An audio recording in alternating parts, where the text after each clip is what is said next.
you so much for being here. My name is Zach Anderson. I'm a student in the MFA program here at Notre Dame. And it's just so surreal to be able to introduce a person's favorite poet. But I have the great pleasure to do that tonight. We're so glad to have Cynthia Cruz here among us on the week of the supermoon. Cynthia Cruz is the author of 4 collections of poetry: Ruin, The Glimmering Room, Wunderkammer, and How the End Begins.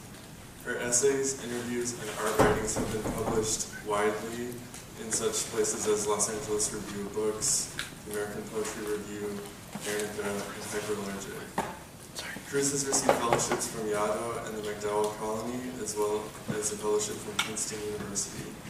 She has an MFA from Sarah Lawrence College, and an MFA in Art Criticism and Writing from the School of Visual Arts. She's currently pursuing a PhD in Germanic Languages and Literature at Rutgers University and teaches at Sarah Lawrence. Earlier today, Cynthia gave a presentation on some of the iconography in her latest book, How the End Begins. And I don't want to overstate the role of Lars von Trier's film Melancholia, because certainly there are many other stars in that constellation of the book.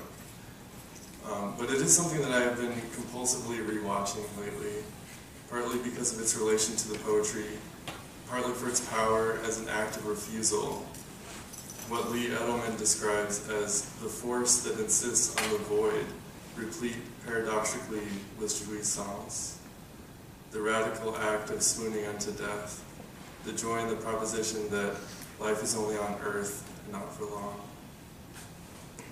In Melancholia, the tidal planet is literally an occult force. It is only discovered when it blocks the star and tarries from view. How the End Begins has its own occult forces, its jewel-white magnets of radiating madness, its blank moon moving like a lost god over me, death's beige Mercedes sedan.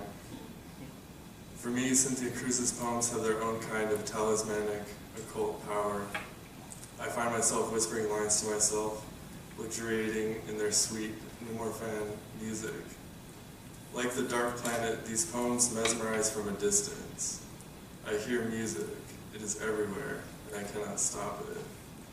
Cynthia Cruz's work is arresting and ecstatic, beautiful and violent, Heimlich and unheimlich. It reminds us that, to quote Edelman again, the future is mere repetition and just as lethal as the past.